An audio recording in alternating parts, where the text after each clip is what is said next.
ನಮಸ್ತೆ ಮಿತ್ರರೇ, ಇವತ್ತು ನಾವು ಕಾರ್ನಿನಿಂದ ಒಂದು ಆರೋಗ್ಯಭರಿತವಾದ ಪಕೋಡವನ್ನು ಮಾಡೋಣ, ಅಥವಾ ಕಟ್ಲೆಟ್ ಅಂತಲೂ ಹೇಳ್ಬೋದು. ಕಾರ್ನ್ ಹೇಳಿದರೆ ಒಂದು ಬಹಳ ಆರೋಗ್ಯಕ್ಕೆ ಉತ್ತಮವಾದ ಒಂದು ಬೀಜ ಅಂತ ಹೇಳ್ಬೋದು, ಅಥವಾ ಸೀಡ್ಸ್ ಅಂತ ಹೇಳ್ಬೋದು.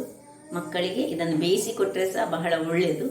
ಖಾಲಿ ಉಪ್ಪು ಹಾಕಿ ಬೇಯಿಸಿದರೆ ಸಹ ಅದು ಆರೋಗ್ಯಕ್ಕೆ ಬಹಳ ಉತ್ತಮ. ಹಾಗಾದರೆ ಈ ಕಾರ್ನನ್ನು ಉಪಯೋಗಿಸಿ ನಾನೊಂದು ಕಟ್ಲೆಟ್ ಅಂತ ಸಹ ಹೇಳ್ಬೋದು, ಅದನ್ನು ಹೇಗೆ ಮಾಡಿದ್ದೇನೆ, ಅದಕ್ಕೆ ಏನೆಲ್ಲ ಸಾಮಗ್ರಿಗಳು ಬೇಕು ಎಂದು ನೋಡೋಣಲ್ಲವೇ.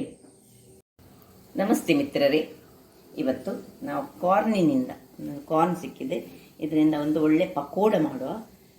ಇಲ್ಲಿ ನೋಡಿ, ಇದಕ್ಕೆ ಒಂದು ವಿಶಿಷ್ಟ ರೀತಿಯ ಒಂದು ಪಕೋಡ ಇದು. ಇಲ್ಲಿ ಸ್ವಲ್ಪ ಕ್ಯಾಬೇಜ್, ಸ್ವಲ್ಪ ಗ್ರೀನ್ ಪೀಸ್, ನಾನು ಫ್ರೋಝನ್ ಅಂತ ಇಟ್ಕೊಂಡಿದ್ದೇನೆ. ನಾನು ಸೀಸನಲ್ಲಿ ಬರುವಾಗ ಇದನ್ನು ಫ್ರಿಜ್ಜಲ್ಲಿ ಕಲೆಕ್ಟ್ ಮಾಡಿಟ್ಕೊಂಡಂಥದ್ದು. ಒಂದು 5 ಚಮಚದಷ್ಟು ಅಕ್ಕಿ ಹಿಟ್ಟು, 5 ಚಮಚದಷ್ಟು ಕಡಲೆ ಹಿಟ್ಟು,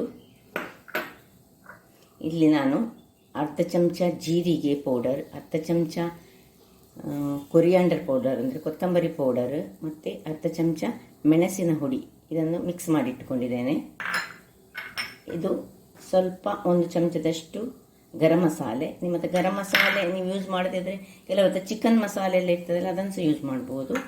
ಇಲ್ಲಿ ಸ್ವಲ್ಪ ಹೆಚ್ಚಿಟ್ಟಂತಹ ಬೀನ್ಸ್, ಸ್ವಲ್ಪ 1 ಕಾಯಿ ಮೆಣಸು, ಮತ್ತು ಕೊತ್ತಂಬರಿ ಸೊಪ್ಪು ನನ್ನ ಹತ್ರ ತುಂಬ ಇಲ್ಲ ಇವತ್ತು, ತುಂಬ ಸ್ವಲ್ಪ ಹೆಚ್ಚು ಹಾಕಿದರೆ ಒಳ್ಳೆಯದಾಗ್ತದೆ.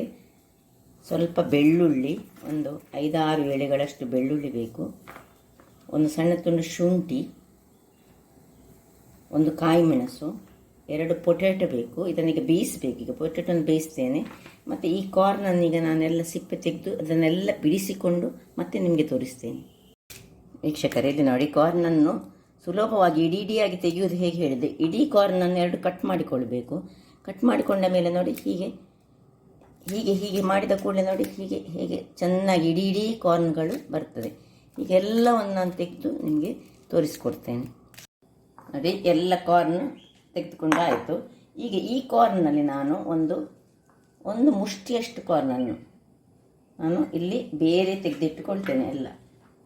ಇಲ್ಲಿ ನೋಡಿ, ಕ್ಯಾಬೇಜ್ನ ಮೇಲೆ ಹಾಕ್ಕೊಂಡು ಇಡ್ತೇನೆ. ಇಲ್ಲಿ ನೋಡಿ, ಒಂದು ಮುಷ್ಟಿ. ಈ ಉಳಿದದನ್ನು ನಾನು ಗ್ರೈಂಡ್ ಮಾಡ್ತೇನೆ. ಅಂದರೆ ತುಂಬ ಫೈನ್ ಪೇಸ್ಟ್ ಅಲ್ಲ, ಏನು ನೀರು ಹಾಕ್ಕೊಳ್ಬಾರ್ದು, ಜಸ್ಟ್ ಒಂದು ಸತಿ ತಿರುಗಿಸುವುದು. ಕೋಸ್ಟ್ಲಿ ಗ್ರೈಂಡ್ ಅಂತ ಹೇಳ್ತೇವೆ ನೋಡಿ, ಅಷ್ಟು. ಸ್ವಲ್ಪ ಪೀಸಸ್ ಇದ್ದರೆ ಸಹ ತೊಂದರೆ ಇಲ್ಲ, ತುಂಬ ಫೈನ್ ಬೇಡ, ಕಸ ಕಸ ಹೇಳ್ತೇವೆ ನಾವು ತುಳುವಲ್ಲಿ. ಇಲ್ಲಿ ನೋಡಿ, ಇದನ್ನು ಗ್ರೈಂಡ್ ಮಾಡುವ ಮೊದಲು ಇದಕ್ಕೆ ಸ್ವಲ್ಪ ಉಪ್ಪನ್ನು ಸಹ ಹಾಕ್ಕೊಳ್ತೇನೆ. ಇಲ್ಲಿ ಬಟಾಟೆ ನೋಡಿ, ನಮ್ಮದು ಬೆಂದಾಗಿದೆ, ನಮಗೆ ಈಗ ಬಟಾಟೆ ಸಹ ಬೇಕು. ಮೊದಲಿಗೆ ಇದು ಸಣ್ಣಗಾಗಿ ಇಟ್ಟಿಡೋಣ, ಬಟಾಟೆ ಬೇಯಿಸಿದನ್ನು. ಇಲ್ಲಿ ಇದನ್ನು ಸ್ವಲ್ಪ ಗ್ರೈಂಡ್ ಮಾಡಿ ಈಗ ನಿಮಗೆ ತೋರಿಸ್ತೇನೆ. ವೀಕ್ಷಕರೇ, ಇಲ್ಲಿ ನೋಡಿ, ಇಷ್ಟು ತರಿಯಾಗಿ ನಮಗೆ ಆದರೆ ಸಾಕು, ಇಷ್ಟಾದರೆ ಸಾಕು. ಈಗ ಇದನ್ನು ಪಕ್ಕಕ್ಕೆ ಇಟ್ಕೊಳ್ಳೋಣ. ಇಲ್ಲಿ ಒಂದು ಗ್ಯಾಸ್ನಲ್ಲಿ ನಾನು ಬಾಣಲೆಯನ್ನು ಇಟ್ಕೊಂಡಿದ್ದೇನೆ. ಅದಕ್ಕೆ ಸ್ವಲ್ಪ ತೆಂಗಿನ ಎಣ್ಣೆಯನ್ನು ಹಾಕ್ತಿದ್ದೇನೆ. 1.5 ಚಮಚದಷ್ಟು ತೆಂಗಿನ ಎಣ್ಣೆ ಹಾಕಿ ಅದರಲ್ಲಿ ಈಗ ಬೆಳ್ಳುಳ್ಳಿ, ಹೆಚ್ಚಿಟ್ಟ ಬೆಳ್ಳುಳ್ಳಿ ಒಂದು 4-5 ಬೆಳ್ಳುಳ್ಳಿ, ಸ್ವಲ್ಪ ಶುಂಠಿ ಹಾಗೂ ಸಣ್ಣ ಹೆಚ್ಚಿಟ್ಟ ಶುಂಠಿ. ಅದು ಶುಂಠಿಯನ್ನು ನಿಮಗೆ ಬಾಯಿಗೆ ಸಿಕ್ಕುದು ಬೇಡ ಆದರೆ ಇದನ್ನು ತರಿಯಾಗಿ ಗ್ರೈಂಡ್ ಮಾಡ್ತೇವಲ್ಲ, ಆಗಲೂ ಹಾಕ್ಕೊಳ್ಬೋದು.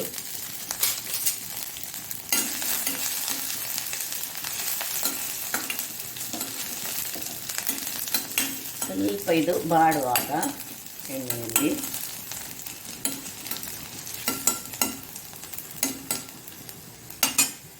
ಹೆಚ್ಚಿಟ್ಟಂತಹ ನಾವು ಸ್ವಲ್ಪ ಬೀನ್ಸ್,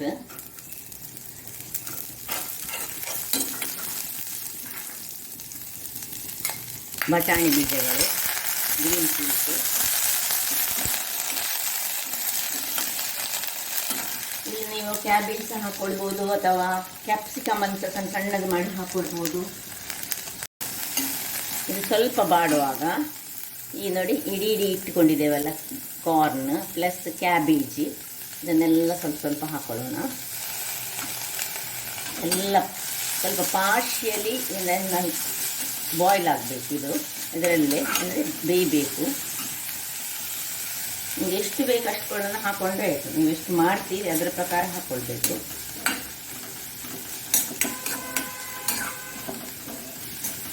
ಒಳ್ಳೆ ಇದರಲ್ಲೇ ಬಾಡುವಾಗ ನಾವು ಅದಕ್ಕೆ ಸ್ವಲ್ಪ ಉಪ್ಪನ್ನು ಹಾಕೊಳ್ಳೋಣ.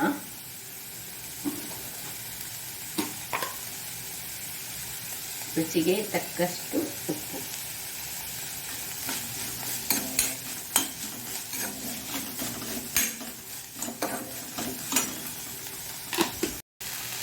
ಇಲ್ಲಿ ನೋಡಿ, ಈಗ ಸ್ವಲ್ಪ ಕೊತ್ತಂಬರಿ ಸೊಪ್ಪಿನ ದಂಟನ್ನು ನಾನು ಇದರಲ್ಲಿ ಹಾಕೊಳ್ತಿದ್ದೇನೆ.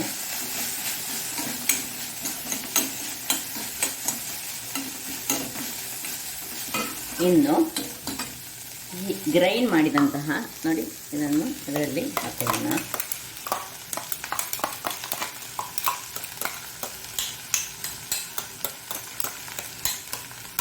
ಈ ಗ್ರೈಂಡ್ ಮಾಡುವಾಗ ನಾನು ಇದಕ್ಕೆ ಸ್ವಲ್ಪನೂ ನೀರನ್ನು ಹಾಕೊಳ್ಳಿಲ್ಲ. ಅದರಲ್ಲಿರುವ ನೀರೇ, ಯಾಕೆಂದರೆ ಕಾರ್ನಲ್ಲಿ ತುಂಬ ಒಳಗೆ ನೀರಿರ್ತದೆ. ಈಗ ಉರಿಯನ್ನು ಸಣ್ಣದು ಮಾಡಿ ಇದನ್ನು 5 ನಿಮಿಷಗಳ ಕಾಲ ಸಣ್ಣ ಉರಿಯಲ್ಲಿ ಅದು ಅದರಲ್ಲೇ ಬೇಯಬೇಕು ವೀಕ್ಷಕರೇ. ಈಗ ಮುಚ್ಚಳ ಮುಚ್ಚುವ ಮೊದಲು ನಾವು ಅದು ಬೇಯಬೇಕು ಹೇಳಿದಲ್ಲ 5 ನಿಮಿಷ, ಸ್ವಲ್ಪ ಗರಂ ಮಸಾಲೆ, ಒಂದು ಅರ್ಧ ಚಮಚದಷ್ಟು ಗರಂ ಮಸಾಲೆ ಪೌಡರ್, ಇನ್ನು ಸ್ವಲ್ಪ ಜೀರಿಗೆ ಪುಡಿ, ಅರ್ಧ ಚಮಚದಷ್ಟು ಮೆಣಸಿನ ಹುಡಿ, ಅರ್ಧ ಚಮಚದಷ್ಟು ಕೊತ್ತಂಬರಿ ಹುಡಿ. ಇದನ್ನು ಸಹ ಇದರಲ್ಲಿ, ಇದು ಹಸಿ ಪೌಡರ್ಗಳಲ್ಲ, ಅದರಿಂದಾಗಿ ಇದರಲ್ಲಿ ಹೀಗೆ ಮಿಕ್ಸ್ ಆಗಿ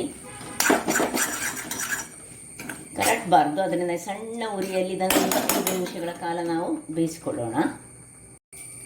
ವೀಕ್ಷಕರೇ ನೋಡಿ, 5 ನಿಮಿಷಗಳ ಬಳಿಕ ನಾನು ಮುಚ್ಚಿಟ್ಟು ಇದನ್ನು ಸ್ವಲ್ಪ ಬೇಯಿಸಿದ್ದೇನೆ. ಆಯಿತು, ಸಾಕು. ಇದನ್ನೀಗ ತಣ್ಣಗಾಗಲು ಬಿಡೋಣ. ಆಫ್ ಮಾಡಿ ಇದು ತಣ್ಣಗಾದ ಮೇಲೆ ನಮ್ಮ ಕೆಲಸ. ವೀಕ್ಷಕರೇ ನೋಡಿ, ಒಳ್ಳೆ ತಣ್ಣಗಾಗಿದೆ. ಈಗ ಇದನ್ನು ಒಂದು ಬೌಲಿಗೆ ಶಿಫ್ಟ್ ಮಾಡ್ಕೊಳ್ಳೋಣ.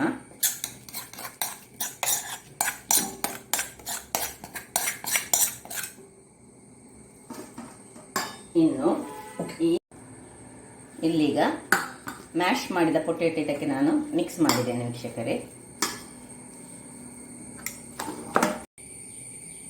ಇನ್ನು 5 ಚಮಚಗಳಷ್ಟು ಕಡಲೆಯ ಹುಡಿ ಹಾಕ್ತಿದ್ದೇನೆ. 5 ಚಮಚಗಳಷ್ಟು ಇದು ಅಕ್ಕಿ ಹುಡಿ. ಇದು ಸ್ವಲ್ಪ ಅಕ್ಕಿ ಹುಡಿ ಇಟ್ಟುಕೊಳ್ತೇನೆ ನಾನು, ನನಗೀಗ ಇದು ಮಾಡುವಾಗ ಬೇಕಾಗ್ತದೆ.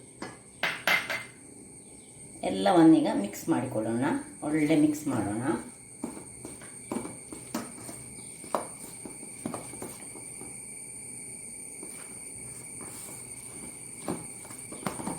ಇಲ್ಲಿಗ ಉಪ್ಪು ನಾನು ಆಗಲೇ ಬೇಯುವಾಗ ಹಾಕಿದ್ದು. ಇಲ್ಲಿ ಹೆಚ್ಚು ಕಮ್ಮಿ ನಿಮಗೆ ನೋಡಿ, ಉಪ್ಪು ಕಡಿಮೆ ಇದ್ದರೆ ನೀವು ಹಾಕ್ಕೊಳ್ಬೋದು.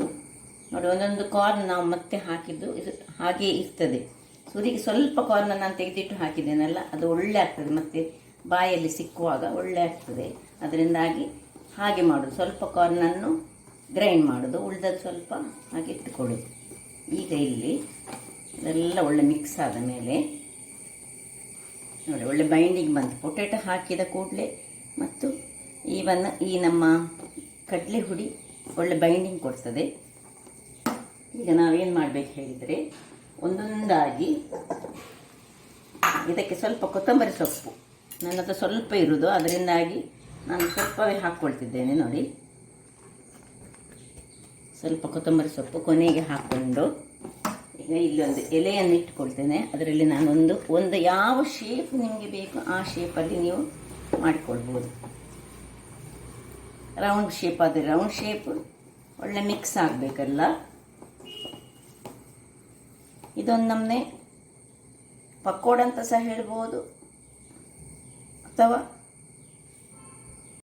ಅಥವಾ ಕಟ್ಲೆಟ್ ಅಂತ ಸಹ ಹೇಳ್ಬೋದು. ನೋಡಿ, ರೌಂಡ್ ಶೇಪ್ ಮಾಡಿ, ನಿಮಗೆ ಸ್ಕ್ವೇರ್ ಶೇಪ್ ಬೇಕಿದೆ ಸ್ಕ್ವೇರ್ ಶೇಪು, ರೌಂಡ್ ಅನ್ನು ಹೀಗೆ ತಟ್ಟಿಸಿ ಮಾಡಿಕೊಳ್ಬೋದು. ಅಥವಾ ನೀವು ಡೈಮಂಡ್ ಶೇಪಲ್ಲಿ ಸಹ ಕೊಡ್ಬೋದು. ಹೇಗೆ ಸಹ ಯಾವ ಶೇಪ್ ಸಹ ಆಗ್ತದೆ. ಅಥವಾ ಕಟ್ಲೆಟ್ನ ಶೇಪ್ ಉಂಟಲ್ಲ ಅದರಲ್ಲಿ ಸಹ ಕೊಡ್ಬೋದು. ಇದೊಂದು ಟೈಪ್ ಆಫ್ ಪಕೋಡ ಸಹ ಹೇಳ್ಬೋದು, ಕಟ್ಲೆಟ್ ಸಹ ಹೇಳ್ಬೋದು. ಬಹಳ ರುಚಿಕರವಾಗಿರ್ತದೆ ನೋಡಿ. ಹೆಚ್ಚು ದಪ್ಪ ಬೇಡ ನೋಡಿ, ಇಷ್ಟು ದಪ್ಪದಲ್ಲಿ ಇಟ್ಟುಕೊಂಡ್ರೆ ಆಯಿತು ನೋಡಿ.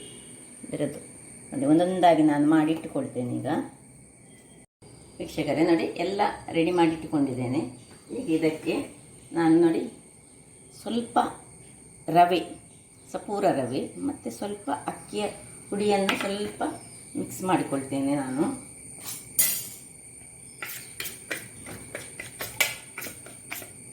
ಚೂರು ಅಕ್ಕಿ ಹುಡಿ ಮತ್ತು ಸ್ವಲ್ಪ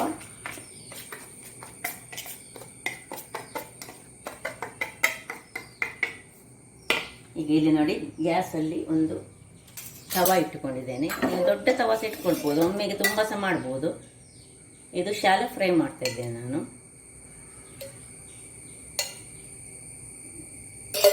ನೋಡಿ ಈಗ ಒಂದೊಂದೇ ನೋಡಿ ಈ ಸೈಜ್ನಲ್ಲಿ ಹೀಗೆ ಬರಬೇಕು. ಅಥವಾ ನೀವು ಸ್ಕ್ವೇರ್ಸ್ ಮಾಡ್ಬೋದು, ರೆಕ್ಟ್ಯಾಂಗಲ್ ಸಹ ಮಾಡ್ಬೋದು, ಹೇಗೆ ಸಹ ಮಾಡ್ಬೋದು ನೋಡಿ. ಈಗ ಇದನ್ನು ಹೀಗೆ, ಇದಕ್ಕೇನು ಇದರದ್ದು ಸ್ಲರಿ ಬೇಡ ಯಾವುದ್ರದ್ದು. ನಾವು ಕೆಲವರೆಲ್ಲ ಸ್ಲರಿ ಮೈದದ್ದು ಎಲ್ಲ ಮಾಡಿ ಮಾಡ್ತಾರೆ, ಹಾಗೆ ಅಗತ್ಯ ಇಲ್ಲ ನೋಡಿ. ಹೀಗೆ ಸ್ವಲ್ಪವೇ ಸ್ವಲ್ಪ ಹೀಗೆ ಮಾಡಿ ನೋಡಿ ಒಂದೊಂದಾಗಿ ಇಟ್ಕೊಳ್ಳೋಣ. ಎಷ್ಟಾಗ್ತದೆ ಅಷ್ಟನ್ನಿಟ್ಟು ಬಹಳ ಟೇಸ್ಟ್ ಆಗಿರ್ತದೆ ಮತ್ತು ಹೆಲ್ದಿ ಸಹ. ಮಕ್ಕಳಿಗೆ ಕೊಡ್ಬೋದು. ಮಕ್ಕಳಿಗೆ ಕೊಡುವಾಗ ಮಾತ್ರ ಸ್ವಲ್ಪ ಖಾರವನ್ನೆಲ್ಲ ಸ್ವಲ್ಪ ಕಡಿಮೆ ಮಾಡಿಕೊಂಡು ನೋಡಿ.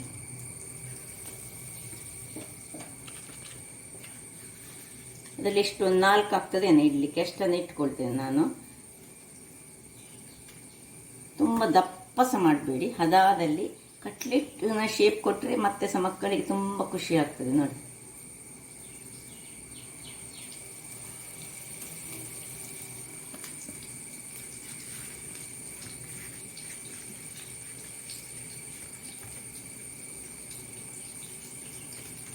ಕೆಲವರು ಕಾರ್ನ್ ಫ್ಲೋರಿನ ಸ್ಲರಿ ಮಾಡಿ ಸಹ ಮಾಡ್ತಾರೆ, ಅದು ಸಹ ಮಾಡ್ಬೋದು. ಮಾಡಿ ಮುಳುಗಿಸಿ ಮಾಡಿ, ಇದು ಅಗತ್ಯ ಇಲ್ಲ ನೋಡಿ. ಇದರಲ್ಲೇ ಇದು ಏನದು ಬಿಟ್ಟುಕೊಳ್ಳೋದಿಲ್ಲ, ಚೆನ್ನಾಗಿ ಬರ್ತದೆ. ಈಗ ಸ್ವಲ್ಪ ಹೊತ್ತಲ್ಲಿ ನಾವು ಸ್ವಲ್ಪ ಅದನ್ನು ಅಡಿಮೇಲ್ ಮಾಡಿಕೊಳ್ಳೋಣ ನೋಡಿ. 2 ನಿಮಿಷಗಳ ಬಳಿಕ ನಿಧಾನವಾಗಿ ಇದನ್ನು ಹೀಗೆ ಫ್ಲಿಪ್ ಮಾಡಿಕೊಂಡ್ರೆ ನೋಡಿ ಎಷ್ಟು ಚೆನ್ನಾದ ಕಲರ್ ಬರ್ತದೆ, ಏನು ಒಡೆಯುವುದಿಲ್ಲ ನೋಡಿ. ಹೇಗೆ ನೋಡಿ, ಮತ್ತು ಸ್ವಲ್ಪ ಉರಿ ಸ್ವಲ್ಪ ಸಣ್ಣದಿಟ್ಟುಕೊಂಡೇ ಮಾಡಬೇಕು. ಕಲರ್ ನೋಡಿ ಗೋಲ್ಡನ್ ಕಲರ್ ಬರ್ತದೆ. ಸ್ವಲ್ಪ ಹೊತ್ತು ಕಾಯಲಿಕ್ಕೆ ಸಹ ಬಿಡಬೇಕು, ತುಂಬ ಎಣ್ಣೆ ಅಗತ್ಯ ಸಹ ಇಲ್ಲ. ಇನ್ನೊಂದು 5-6 ನಿಮಿಷಗಳ ಕಾಲ ಅದು ಹಾಗೆ ಬೇಯಲಿ. ಇಲ್ಲಿ ನೋಡಿ ವೀಕ್ಷಕರೇ ನೋಡಿ, ಒಂದು ಸರ್ತಿ ಆಯಿತು ಅಡಿಮೇಲ್ ಮಾಡಿ, ಇನ್ನೊಮ್ಮೆ ಅಡಿಮೇಲ್ ಮಾಡ್ಕೊಳ್ಳೋಣ. ಒಳ್ಳೆ ಇದರಲ್ಲಿ ಒಂದು 5-6 ನಿಮಿಷಗಳ ಕಾಲ ನೀವು ಇದನ್ನು ಕಾಯಿಸಬೇಕು. ಇದೀಗ ರೌಂಡ್ ಶೇಪ್ನಲ್ಲಿ ನಾನು ಮಾಡಿದ್ದೇನೆ.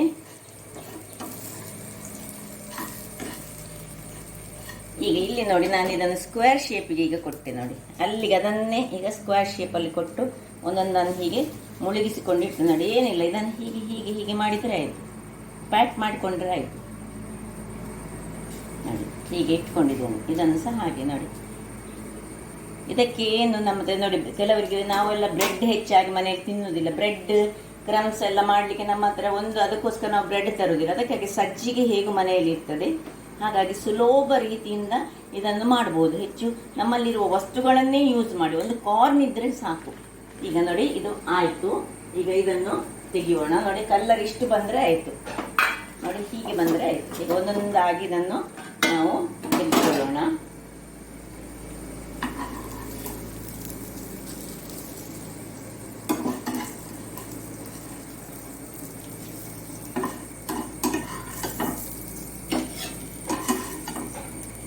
ನೋಡಿ ಏನು ಚೆನ್ನಾಗಿ ಬಂದಿದೆ. ಈಗ ಇದನ್ನು ಸ್ವಲ್ಪ ಕ್ಲೀನ್ ಮಾಡಿಕೊಂಡು ಮತ್ತೆ ಇದರಲ್ಲಿ ಪುನಃ ಎಣ್ಣೆಯನ್ನು ಹಾಕ್ಕೊಂಡು ಇನ್ನೊಂದು ಸೆಟ್ಟನ್ನು ನಾವು ಹಾಕ್ಕೊಳ್ಳೋಣ. ಹಾಕ್ಕೊಳ್ಳುವಾಗ ಒಂದು 3 ಚಮಚದಷ್ಟು ಎಣ್ಣೆಯನ್ನು ಹಾಕ್ಕೊಳ್ಬೇಕು. ಈಗ ನೋಡಿ, ಈಗ ಸ್ಕ್ವೇರ್ ಶೇಪಲ್ಲಿ ಮಾಡಿದ್ದನ್ನು ನಾನು ಇಟ್ಕೊಳ್ತಿದ್ದೇನೆ.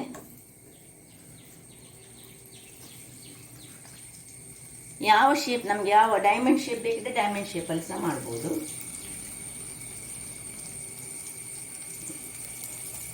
ಆಯಿತು, ಅದು ಹಾಗೆ ಆಗ್ತಾ ಇರಲಿ. ಇಲ್ಲಿ ನೋಡಿ ಇದಾದದನ್ನು ನಾನು ನೋಡ್ತಿದ್ದೇನೆ. ಅದನ್ನು ಈಗ ಇದಕ್ಕೆ ಸ್ವಲ್ಪ ನಾವು ಟೊಮ್ಯಾಟೊ ಕೆಚಪ್ ಹಾಕೊಳ್ಳೋಣ. ಅಥವಾ ಖಾಲಿ ತಿನ್ನಲಿಕ್ಕೆ ಸಹ ಬಹಳ ರುಚಿಕರವಾಗಿರ್ತದೆ. ಚಹಾದೊಟ್ಟಿಗೆ ತಿನ್ಬೋದು ಅಥವಾ ಹೇಗೂ ಸಹ ಇದನ್ನು ತಿನ್ಬೋದು. ಹಾಗಾದರೆ ಇದು ಇಲ್ಲಿ ಆಗ್ತಾ ಇಲ್ಲ ವೀಕ್ಷಕರು, ನೋಡಿ ಆಗ್ತಾ ಉಂಟು. ಸ್ಕ್ವೇರ್ ಶೇಪ್ ಇದು ಇಲ್ಲಿಗ ಇದು ರೆಡಿ ಆಗಿದೆ. ಹಾಗಾದರೆ ನನ್ನ ಈ ಕುಕಿಂಗ್ ಚಾನಲ್ ನಿಮಗೆ ಇಷ್ಟ ಆದರೆ ಬೋಳೂರು ಸುವರ್ಣ ಚಾನಲನ್ನು ಲೈಕ್ ಮಾಡಿ, ಶೇರ್ ಮಾಡಿ ಹಾಗೂ ಸಬ್ಸ್ಕ್ರೈಬ್ ಮಾಡಿ ಹಾಗೂ ನನ್ನ ಇನ್ಸ್ಟಾಗ್ರಾಮ್ ಪೇಜನ್ನು ಫಾಲೋ ಮಾಡಿ. ಧನ್ಯವಾದಗಳು.